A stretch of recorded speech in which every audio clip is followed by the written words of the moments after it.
Chapter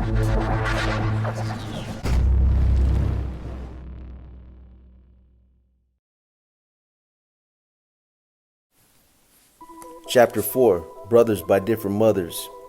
I am bound to thee forever. Othello, Act 5, Scene 2. You're my brother. I should be able to trust you. Wayne Winter Kellestein, a fellow biker. Glenn Ronway Atkinson. Horstensia and Domenico Musketeer were expecting their first child when they stepped off the ocean liner in Halifax in 1957, ready to start their new life in Canada. They had left behind their home in Valcavi Pizzoli, Frosinone, in the central Italian region of Lazio, near Rome. They chose Canada to start their family after hearing it was ripe with opportunities for people like themselves who weren't afraid of hard work. First, they stayed in Windsor, Ontario, with relatives who had sponsored them.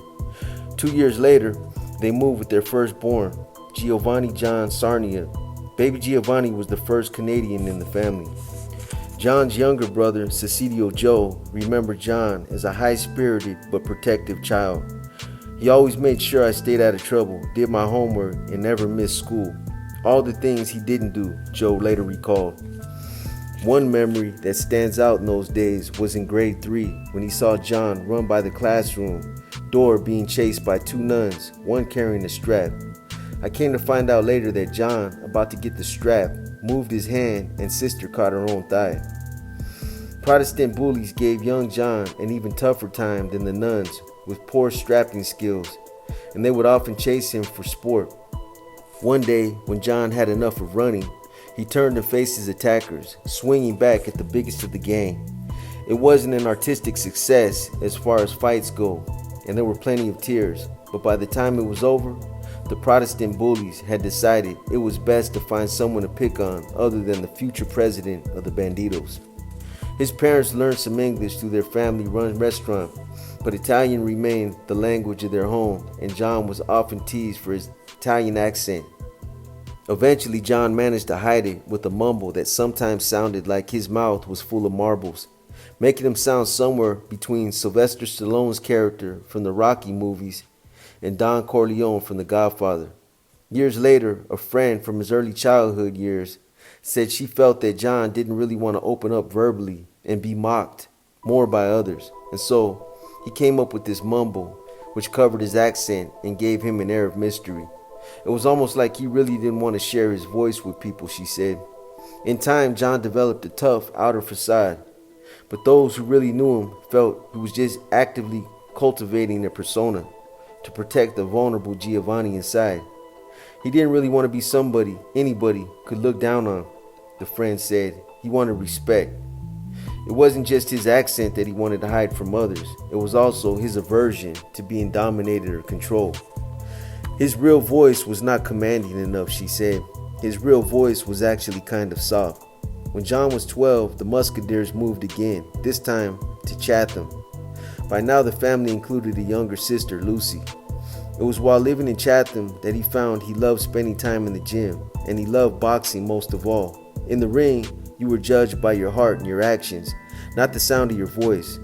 Training was almost like a religion for him, and Joe shared his passion, driving in the car to accompany him when he did his road work. In John's first amateur fight, the guy in the other corner looked big and threatening, but John was able to knock him out of the ring and into a ringside table, just like something you see in the movies. His family would never forget the thrill of watching John stand up to the tough-looking opponent and actually win. He went on to fight tougher guys and had his share of victories, but John's most memorable bout was a loss. He ventured into the ring with the 4-time national champion, and though he wasn't the guy with his gloves in the air when the fight was over, promoter and ringside announcer Harry Marshall called it the best amateur fight he had seen in 20 years. In time, John's friends came to know him as boxer, prize and prize fighter. Even after he stopped fighting, as family obligations replaced training, he still carried himself with an athlete's easy confidence.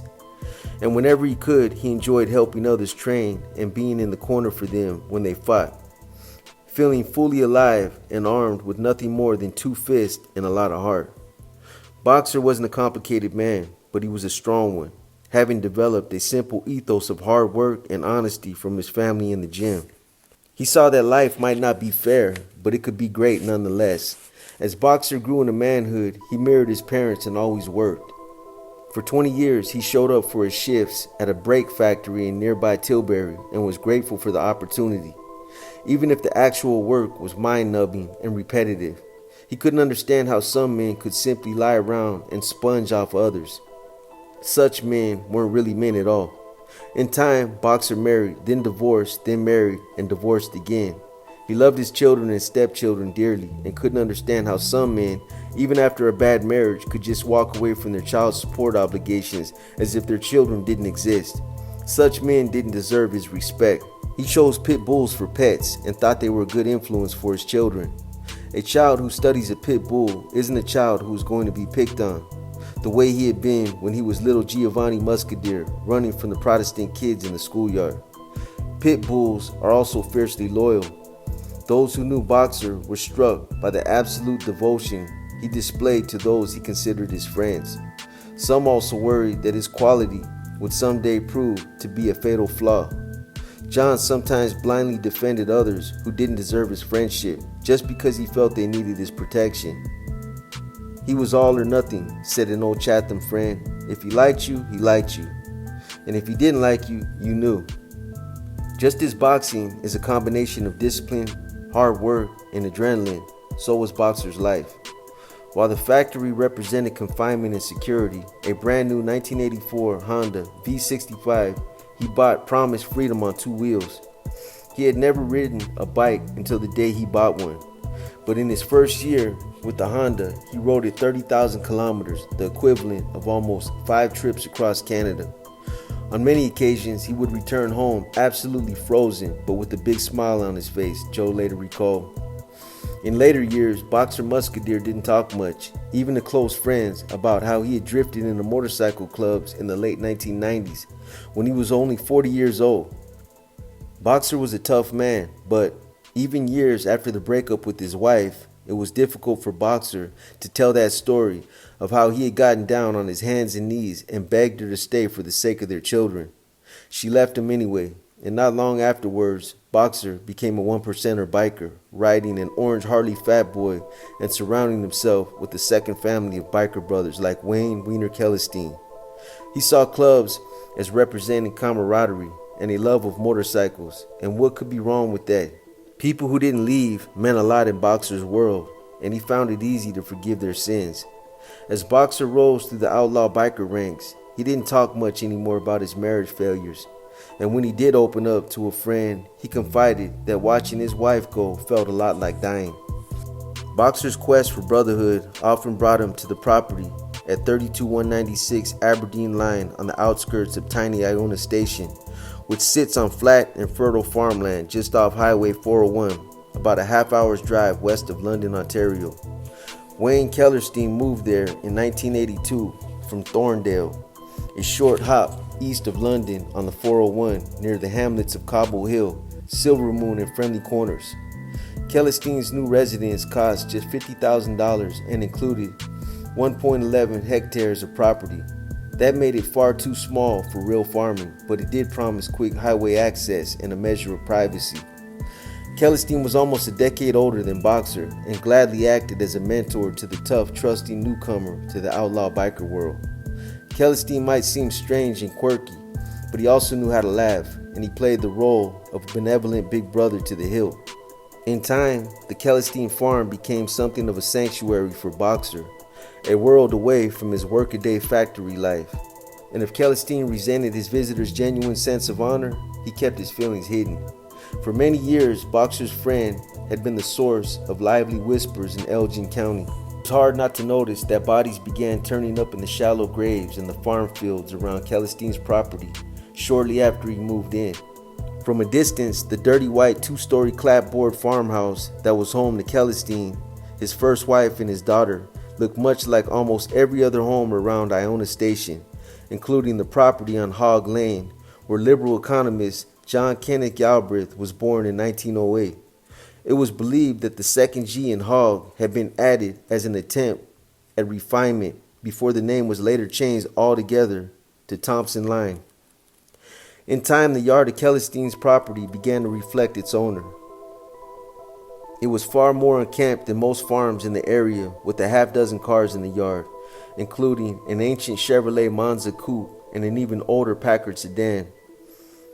An in-ground swimming pool had been added, but in time it was so neglected that a thicket of trees sprouted out of the deep end.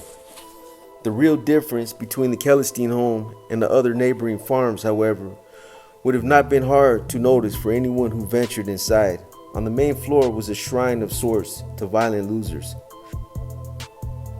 There were Confederate and Nazi flags and a massive collection of Nazi memorabilia that included helmets, armbands, daggers, and eagles. For some reason, he also hung up a Union Jack. Displayed prominently on the wall was an old cavalry sword. Hidden inside the walls under a sink, even under shingles on the roof, was a vast arsenal of pistols and rifles that Celestine couldn't display in the early 2000s when he was under 2 court-ordered lifetime firearms bans. For some guys, 1 lifetime ban is not enough. Despite the odd furnishings, there was a certain normalcy to the farmhouse. The kitchen was nicely refinished in unpainted pine, and the downstairs family room had an attractive floor-to-ceiling stone fireplace.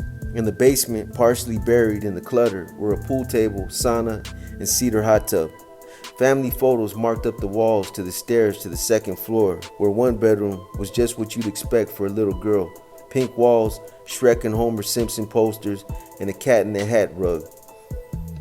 In the master bedroom, there was a 4-poster bed covered with a quilt. It gave off a certain cozy bed and breakfast feel.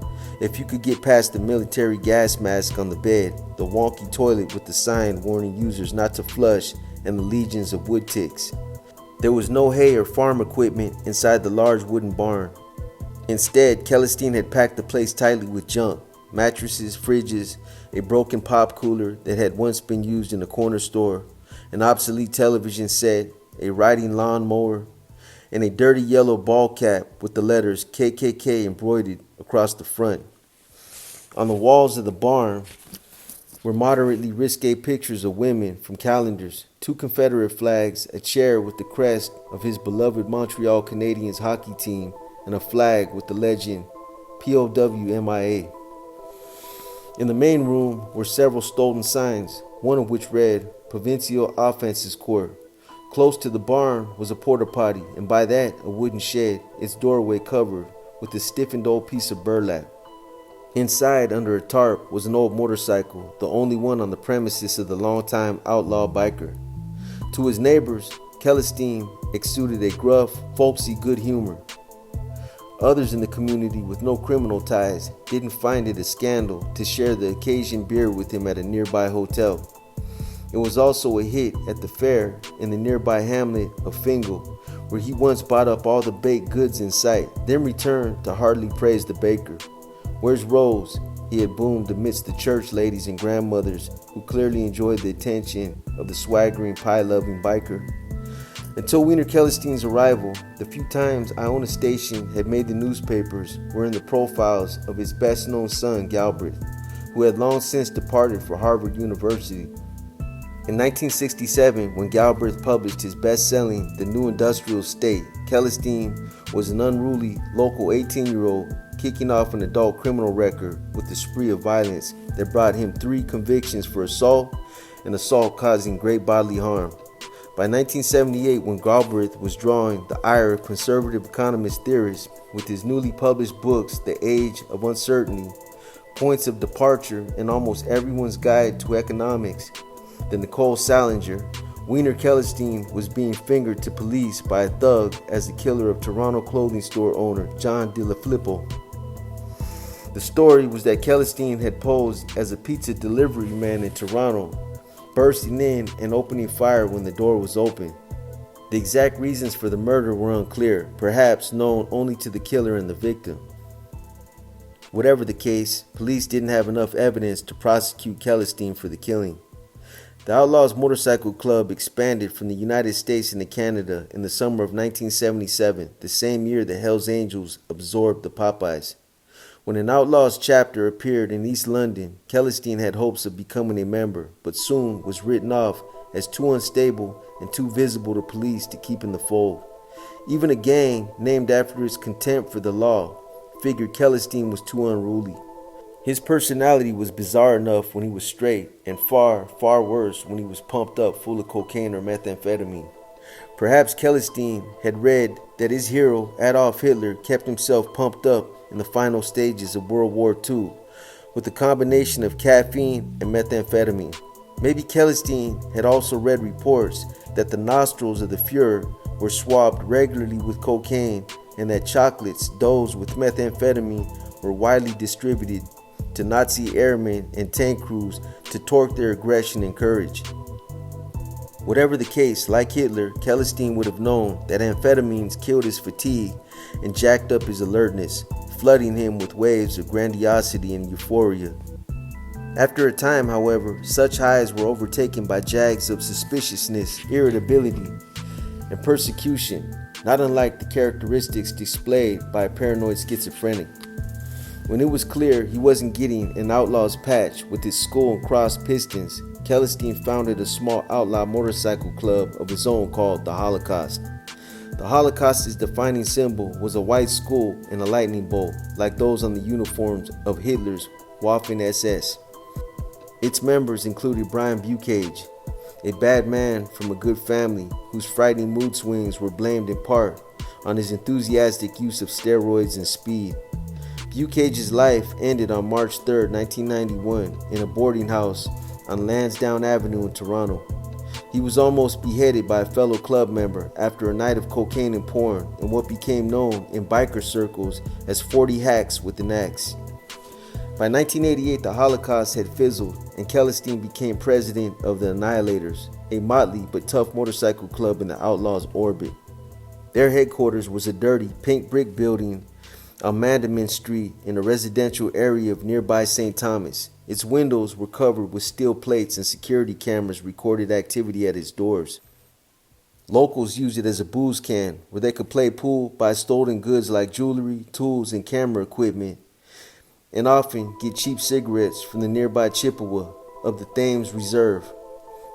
Toronto outlaw Frank Cisco Lenny considered the place little more than a glorified chicken coop, made worse by Celestine's annoying habit of sprinkling roof nails on his parking lot and nearby road. The idea was to flatten the tires of curious police officers. The problem was that Celestine tended to forget exactly where he had dropped the nails, which meant he often also flattened the tires of many of his guests and customers. It became common practice for bikers to slowly walk the parking lot looking for nails before venturing inside for a drink. The expression the outlaws used for men like Celestine was heat score, meaning someone who continually drew police attention. In 1989, they were reminded why it made good sense to keep Celestine out of their ranks when he wandered about a London motorcycle show drunk and spat in the face of a police officer. Things only got worse when Celestine and another biker attempted to flee in a limousine, dragging the off-duty officer alongside the limo. Celestine dashed into the nearby Outlaws Clubhouse on Egerton Street, 5 minutes from the Central Police Station. Once things settled down, there was another assault conviction on Celestine's record, unwanted attention for the outlaws from the police, and no real gain for any. In June of 1991, Celestine's name was in the news after a well-known local biker, Thomas Harmsworth, was dropped off at St. Thomas Elgin General Hospital by 4 of his friends, bleeding from 5 bullet wounds. Luckily for Harmsworth, a heart surgeon was in the hospital and available to patch the gaping hole in his chest. Not long afterwards, Wiener Celestine was charged with attempted murder, and he faced the very real prospect of his first stretch of serious prison time. The case collapsed when Harmsworth, who was on parole from Collins Bay Medium Security Penitentiary in Kingston, refused to cooperate with police. In fact, Harmsworth, an old-school one-percenter biker, even provided Celestine with an alibi. No motive for the shooting was ever given by the shooter, victim, or witnesses, as Harmsworth took the outlaw biker code to its extreme, siding with his would-be killer rather than authorities. Celestine was back on police radar shortly after September 19, 1991, when Ingersoll Police Constable John Rossiter was fatally shot with his own service revolver in the parking lot behind the Ingersoll Police Station, about a half-hour's drive east of Celestine's farm. Immediately, a manhunt began for David Kenneth Sparky O'Neill, a handyman who fixed and sold motorcycles out of a weather-beaten barn. Police cautioned O'Neill's biker friends that they faced serious criminal charges themselves if they helped the fugitive hide out.